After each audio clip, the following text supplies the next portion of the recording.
আচ্ছা, হঠাৎ খেয়াল হইলো যে আমি আমার হুইলের পার্টসগুলার ইন্ডিভিজুয়াল আইটেমগুলার ওয়েট ঠিকই মাপছি, কিন্তু ওভারঅল ওয়েট মাপি নাই। দেখা যাক, মাপে দেখি। এটার মধ্যে আছে টিউবলেস টায়ার। এটার ওয়েট টিউবলেস টায়ারের ওয়েট 330 গ্রাম। হ্যাঁ, আর বাকি যা আছে হুইল, ভিতরে সিলেন্ট আছে, ভিতরে কোনো রিম টেপ নাই। এটা সিল্ড রিম, এই জন্য। তো এটা আগে মাপি। দেখি, এটা 60 মিলিমিটারের হুইল। দেখি কত আছে।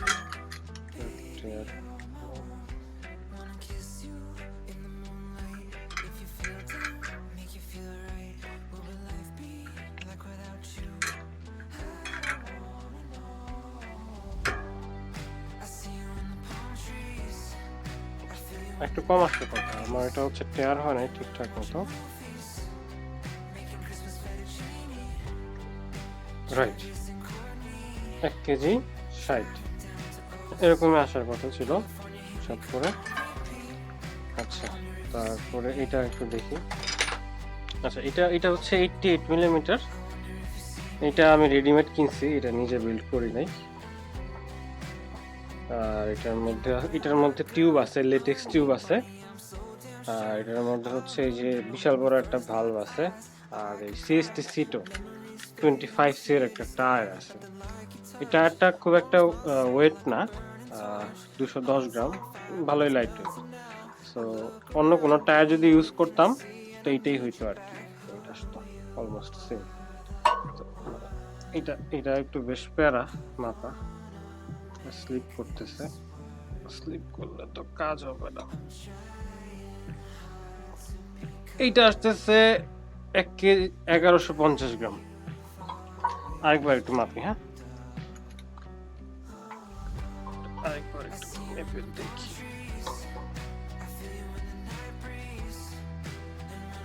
1165 গ্রাম, সো অ্যারাউন্ড এরকম। আচ্ছা, আমি আরেকটু টায়ার মেবি ভালো মতো হয় নাই। আচ্ছা, এটার মধ্যে ব্লেডেড স্পোক আছে। হ্যাঁ, আমি মাইপে দেখছি এই ব্লেডেড স্পোকগুলোর সাথে এক্সট্রা কিছু দিছে।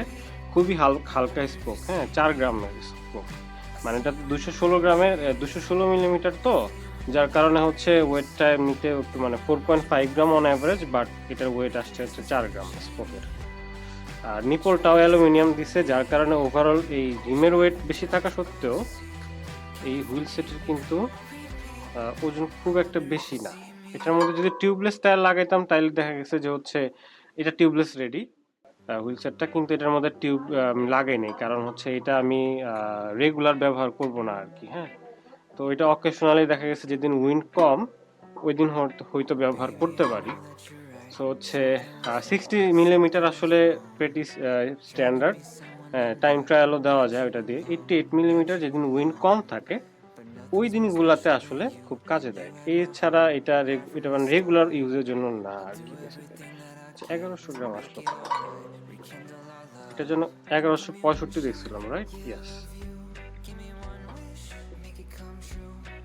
রাইট, এই 1165 এইটা হলো এটার ওয়েট। সো এখানে কিউআর কিন্তু অ্যাড হয় না। হ্যাঁ, একটা জিনিস মনে রাখতে হবে, এই হুইল সেটের ওয়েটে কিউআর অ্যাড হয় না। এখানে এই টায়ার টিউব এগুলো অ্যাড হয় না। ইউজুয়ালি যে ওয়েবসাইটে যেগুলো যে ওয়েটটা মেনশন করা থাকে কিছুই অ্যাড হয় না। জাস্ট হুইল বলতে এই যে হাব, স্পোক, রিম, আর যদি রিম টেপ থাকে তো রিম টেপ, এই আর কিছু ইনক্লুড হয় না। রিম টেপের ওয়েটও অনেক সময় ইনক্লুড থাকে না ওয়েবসাইটে। হ্যাঁ, আর কিউআর ইনক্লুড করা থাকে না। সো এইভাবে কিউআর ছাড়াই এটা মেজার করলাম, এই কম্পারিজন আসলো। হ্যাঁ, তো এখন